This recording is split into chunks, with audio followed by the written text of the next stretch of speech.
I've seen you mention in other posts too that you're a recovered alcoholic, right? Hmm. Can you tell me a little bit about that, or can you, if you're comfortable with it, what can you share with Yeah. me from that story? Um, so when my father passed away, that, a long time ago, they're talking like 91. That in 1 year, I had my father passed away. My best friend killed himself at a party I was at. And then another friend, Adam, got in a car accident. This was like all within a year, and he passed away. So I took off, you know, just traveled and, did the bartender in California life, and drank a lot, just drank. And my drinking, and this was progressive over the years. It just kept getting worse. And then I carried it into, my marriage. I was like 38. I got pregnant. I wasn't drinking during pregnancy or anything like that. But after my son was born, like after, let's see, like when he was like 9 months to a year old, is when I started kind of like drinking again. And I would drink wine at night. I was a stay-at-home mom. So I felt very isolated. I was in Maine, or, here in Maine, very different from where I lived in like California. Lots, things were a lot slower, winter. So I just kind of never dealt with any of those deaths. I just kind of like, I was still living in my 18-year-old brain, but I was in my late 30s, early 40s. You can't drink like a bartender when you're a mom of two kids. So I was going to like story time, fucking hungover, with all these moms, and all I'm thinking is like, I can't wait till 3 o'clock when I go home and I can start drinking again, because this is whatever sucks. But it was just, But then you it realize it's just, like it sucks because of your drinking, and then you do it again, and it's like an yeah, endless cycle.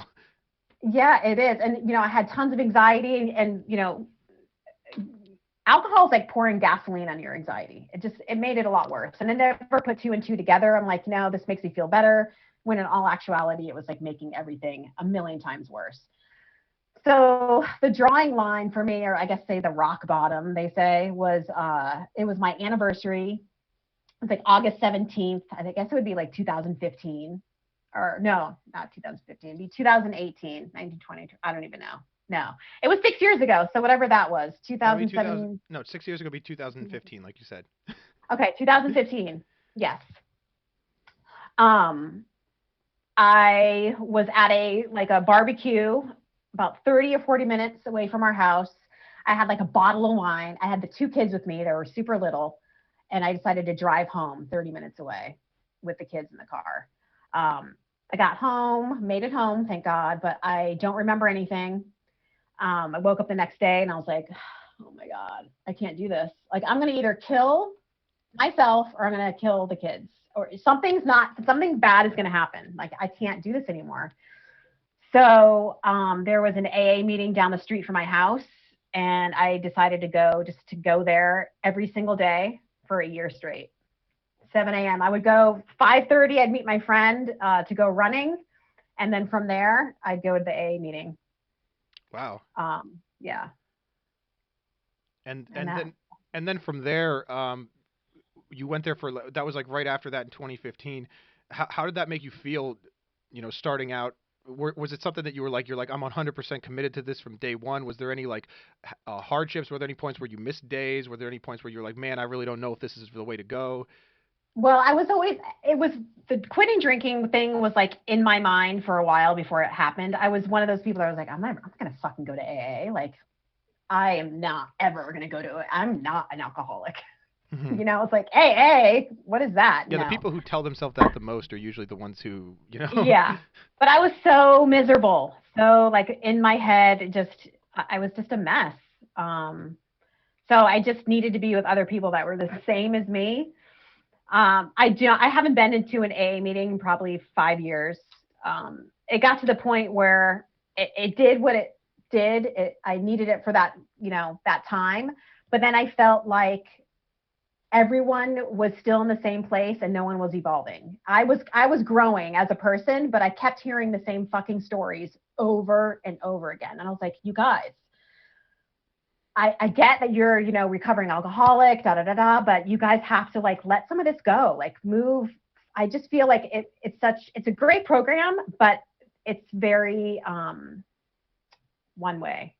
Yeah, it's kind of like a Does that make fitness. sense? Yeah, but I like I've had that thing at like jobs or like at gyms or stuff like that, or even in like group things that you do, like where it's like you're in a group, whatever the group may be, and you might realize that this group kind of has like a cap on like I'm only really going to get this far in this group, and I mean I might Hmm. be able to push the cap a little bit higher, but I've kind of evolved beyond. It's like that saying where they say if you're the smartest person in the room, you're in the wrong room, or like if you're the person who's the furthest along, like if you're the most successful person in your career group, you're probably in the wrong career group, right? Hmm. Like it's kind of like this natural evolution that you need to just go further than that. I guess is what you're Yeah. saying, right?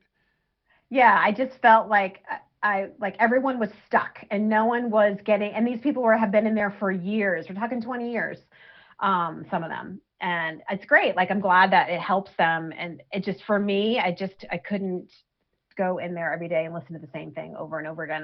And I'm not saying that I'm like was beyond everyone else in that aspect. I just had a different path.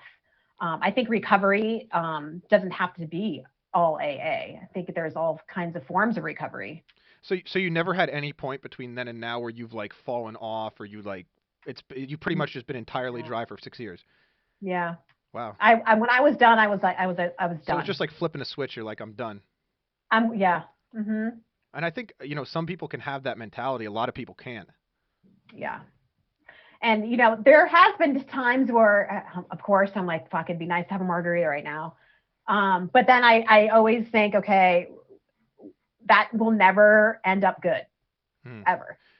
I've had times where I'm just like, sometimes I will literally stop drinking for, like, I drink recreationally occasionally. I'll stop drinking for like 2 months or something, or like a certain period of time just to like prove that I can. Cause I'm like, if I can do that, yeah, that's kind of my feelings Yeah. on it. I'm like, if I can just Yeah. stop drinking for 2 months if I want to, it's like not like I'm drinking every day. I'll have like a drink on the weekends or whatever. Um, Yeah. but I don't know. I guess it's again like different things work for different people. Um, Yeah. when you before you were a trainer, right? You talked a little bit about what you're kind of like. You moved to California. You were a bartender. What was kind of like your? But you said we'd come back to it at some point. But what was your kind of like your career path? You said you went to school in Arizona at one point. Can you walk me through that a Yeah. little bit? So I went to school in Arizona to be a nutritionist. And I think I went for like a year, and I just did like English 101. I did your basic like nutrition courses, and I never really went far with that. Then I moved to San Diego. I worked at Hooters. I worked at a strip bar for 2 years behind the bar. I think that's the most money I've ever made in my entire life. Um, Yeah, yeah, I have a crazy, like they when I tip talk you about really. the things that No, they. I've had friends who've worked as like waitresses there, and they tip you very very well. oh yeah, I mean, I would make this. We're talking in the '90s, and I would make $500 to $700 a night sometimes, Yeah. cash. So I was like making the cash. I was living on the beach, living the life. Then I moved to LA. I actually got into wardrobe styling, and I worked on some music videos, commercials. Then I started my own clothing line called Rubbish Garb with my friend Julianne. At the time, we made custom clothing, made clothing for like Jada Pinkett. We did some stuff for the Daytime Emmy Awards. Hmm. So I was in the fashion design life in LA for a while. At the same time, I was bartending at this bar called the Ye Rustic Inn. I'll have to Uh, consult you about my fashion eventually. Keep going. so I got like the, yeah, I did. I'm going for like Weird Al mixed with like the guy from Highlander mixed with like Jason Momoa. Jason Momoa. Yeah. I love Sorry to interrupt. it. Go ahead. Nice. So yeah, yeah, So you ended yeah. up you did the fashion stuff and then you ended up what did you do after that? Fashion stuff, and then at that point, it was a very intense lifestyle. We're talking like up a lot of nights, doing drugs, alcohol, fashion shows, and it just got to the point where I think it was like 38 when I'm like, I can't do this anymore. I can't. I'm gonna die here. Um, so I was like, I called my brother who lives in New York, and I was like, I want to come back to the East Coast and this is how I got back to this area. So he met me in LA. I packed everything up, drove cross country, lived with my sister in Connecticut for a while. Then I moved to New York City. My brother got me a job doing some decorative painting. So I did that for a while. And then my now husband's sister contacted me through Facebook and said that he was looking for me. So he came to see me in New York City. I came back here for a summer with him. And then now I'm here for the past 12 years. Wow. Yeah. What a Now I'm here story. forever. What a story. Right? That's a roller coaster ride. I mean, I wish I had as interesting of a story of my own life to tell, but unfortunately, I'm just a boring fuck. It's pretty crazy when I talk about it. I'm like, was that even? I did all that shit. It's nuts.